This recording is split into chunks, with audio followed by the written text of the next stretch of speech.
കണ്ട വല്ലതും കാണണ്ട. ഭഗവാന്റെ കയ്യിൽ തോക്കണ്ട. അവസ്ഥയ്ക്ക് ഒരു മാറ്റവും ഇല്ല. എടാ നീറാശാനും മാധവേട്ടനും ഞാൻ കണ്ടില്ല. സ്ഥലത്തെ പ്രധാനികൾ രണ്ടുപേരും ഉണ്ടല്ലോ. ഇന്നെന്താ നീറേ, പണിയൊന്നുമില്ലേ? ഇന്ന് പണി ഇവിടല്ലേ മേനോൻ സാറേ? നിങ്ങൾ നമ്മുടെ ചെക്കനെ എന്ത് ചെയ്തു? ഓ, അവന് വേണ്ടി വക്കാലത്ത് പറയാൻ വന്നിരിക്കും. പറയുന്നത് ശരിയല്ലെന്ന് അറിയാൻ മേനോൻ സാറേ. എന്നാലും ഈ ഒരു തവണത്തേക്കൊന്ന് ക്ഷമിച്ചൂടെ? ക്ഷമിക്കണം പോലും. കൊണ്ടുപോടാ അവനെ.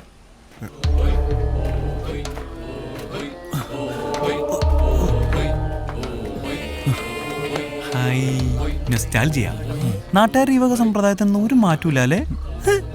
ബോംബെയില് ഇങ്ങനെയൊക്കെ തന്നെ. ബോംബെ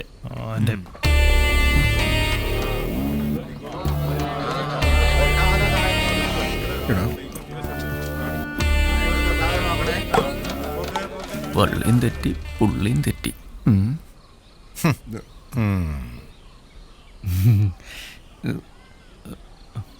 ഇവന്റെ കൂടെ കുറെ വിളഞ്ഞന്മാരും കൂടി ഉണ്ട്.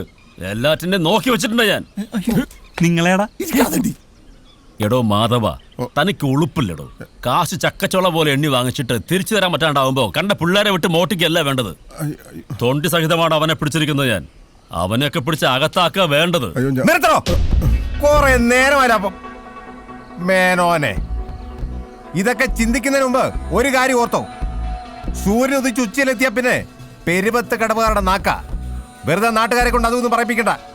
ഇപ്പൊ ഇതാ നല്ല കൂത്തായേ. ഉത്സവപ്പറമ്പ് ഇവനൊക്കെ കാട്ടിക്കൂട്ടിയ തോന്നുന്ന വെറുതെ വിട്ടതാ. ഇന്ന് ഇതിനൊരു തീരുമാനം ഉണ്ടാക്കാൻ ഇവനെ അടിച്ചു കൊടുത്താൽ പ്രശ്നമില്ല. എന്നാ അതൊന്ന് കാണണമല്ലോ. കാണാം. ഗോച അയച്ചു വിടറോ. അല്ലടിയം പറഞ്ഞത് ചെയ്താ മതി. അയച്ചു വിടറോ. അതാ രണ്ടു കൂട്ടർക്കും നല്ലത്.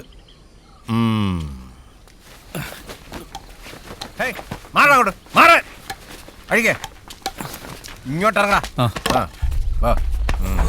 ചെറുക്ക, ഇവനെ പോലുള്ള മരംകേറുകളുടെ കൂട്ടുപിടിച്ച് ഇവിടെ കയറി നരങ്ങാനാണ് ഭാവമെങ്കിൽ തീർത്തു കളയും എല്ലാറ്റിനെയും. ഉത്സവം കഴിഞ്ഞ ശ്രീദേവിയുടെ കല്യാണം.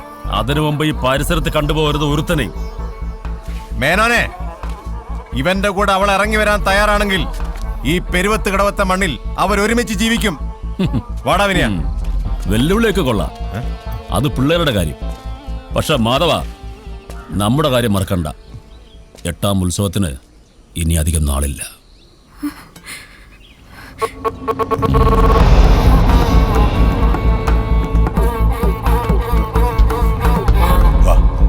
നീ വാ.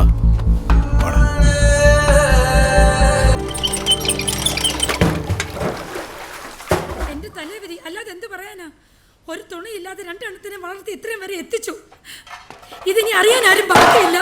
പോത്ത് പോലെ വളർന്നിട്ടും ഈ വീട്ടിൽ 2 മനുഷ്യജീവികൾ ഉണ്ടെന്നുള്ള കാര്യം അവൻ ഓർത്തില്ല. അതെങ്ങനെയാ? മര്യാദയ്ക്ക് പണിക്ക് പോകാൻ പറഞ്ഞാൽ അവനോട്ട് പോകത്തുമില്ല. സിനിമയും പാട്ടും കൂത്തുമായിട്ട് നടന്ന ജീവിതം തോലിച്ചോ? എന്തെങ്കിലും ഒരു വീണ്ടും വിചാരം ഉണ്ടായിരുന്നെങ്കിൽ ഇങ്ങനെ ഒരു തോന്നിവാസം ചെയ്യുമായിരുന്നോ? നിന്റെ താഴെ ഒരെണ്ണം ഉണ്ടെന്നുള്ളത് പോലെ നീ ഒന്നും ഓർത്തില്ലല്ലോടാ. അതെങ്ങനെയാ? നിനക്കൊക്കെ തിന്നിട്ട് എല്ലിന്റെ ഇടയ്ക്ക് ഇറന്നിന്റെ മുട്ടലാടാ ഇത്. എന്തോന്നാ വിനയ നിന്റെ വിചാരം? നീ വലിയ കൊമ്പത്തെ ആഫീസറാണെന്നോ? 10 സെന്റ് ഭൂമി ഒരു ടാക്കീസിലെ പണിയും വെച്ചിട്ട് നാണം ഇല്ലടാ നിനക്ക്. അതിനെന്താ അമ്മേ, നല്ല പൊന്നു പോലത്തെ മരുമോളല്ലേ കിട്ടിയേക്കുന്നേ. എന്റെ കയ്യിൽ നിന്ന് മേടിക്കാതെ കയറി പൊക്കോണം നീ. ഒരു ഉപദേശക്കാരി വന്നേക്കുന്നു. എന്റെ പൊന്നമ്മ ഒന്ന് നിർത്തോ? ഇത് വല്ല സ്വൈരികേടായല്ലോ. ഇപ്പൊ ഞാനാണല്ലോ നിന്റെ സ്വൈരക്കേട്. നീ നിന്റെ ഇഷ്ടം പോലെ അയക്കും.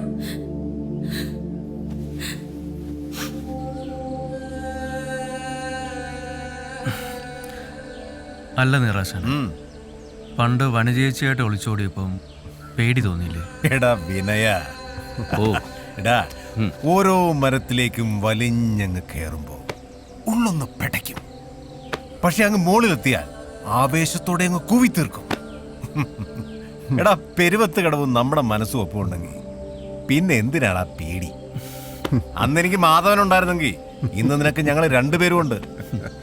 ധൈര്യമായിട്ട് ഇടാ. എല്ലാ ചെറുപ്പക്കാർക്കും ജീവിതത്തിൽ രണ്ടും കൽപ്പിച്ചൊരു തീരുമാനം എടുക്കേണ്ടുന്ന ഒരു സന്ദർഭം വരും.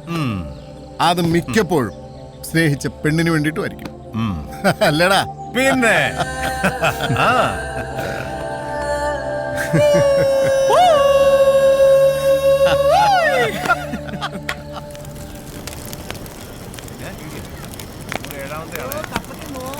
ഓ ശരിക്കും അറിഞ്ഞിട്ടുണ്ടോടാ? അടിയിലോ ചടിയിച്ചോ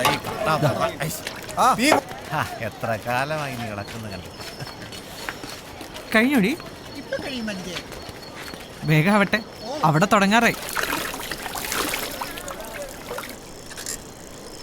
വിനയാ ദേവന്മാര് ഒറ്റടിക്കാൻ കാലി. അത്ര ഉള്ളണ ഇതൊക്കെ ഇനി ഇവനെ കാലിയാക്കാം. എടാ വിനെ, നിനക്ക് ഇതെല്ലാം കിട്ടിയത് കേട്ടല്ലോ. ഹാപ്പി അല്ലേ? എടാ നിന്നോട് ഞാൻ എത്ര പ്രാവശ്യം പറഞ്ഞിട്ടുണ്ട്, വടക്കം ഭാഗത്ത് കയറി ഒരുപാട് അങ്ങ് കിളത്തല്ലെന്ന്. അണ്ണൻ പറഞ്ഞത് മനസ്സിലായ? ഇല്ല മനസ്സിലായില്ല അണ്ണ. എന്നാ മനസ്സിലായില്ലെന്ന്. എന്നാ മനസ്സിലാക്കി തരാടാ. മനസ്സിലാക്കി താടാ. എടാ നിന്റെ തന്തയ്ക്ക് സ്ത്രീകളെ വീട്ടിൽ നിന്ന് വടക്കം ഭാഗം. പോടാ പുല്ലേ അവിടുന്ന്. രാത്രി പെണ്ണിന്റെ വീട്ടിൽ കയറി എടുത്തോളാടാ നിന്നെ. അവന്റെ അമ്മൂമ്മയുടെ നിക്കറും ചക്കറും. പോലെ ഇന്നലെ വിനയനെ ശ്രീദേവിയുടെ മുറിന്ന് പിടിച്ചൂന്ന് നീ അറിഞ്ഞില്ലേ? അതിനെ ചൊല്ലിയുള്ള ബഹളം അവിടെ കേട്ടത്. എന്നിട്ട് ഭഗവാൻ ശരിക്കും കൊടുത്തുന്നാ കേട്ട്. നാലും ചെക്കൻ്റെ ഒരു ധൈര്യം പിടിച്ചേക്കണ പുളിങ്കൊമ്പിലാ. അതേ പറഞ്ഞുണ്ട്. വിനയ നീ ആള് കൊള്ളാലടാ. ഞങ്ങൾക്ക് അടുത്തെങ്ങാനൊരു സദ്യ കിട്ടുവാ. നടക്കും നടക്കും, ഭഗവാനാണ് ആള്.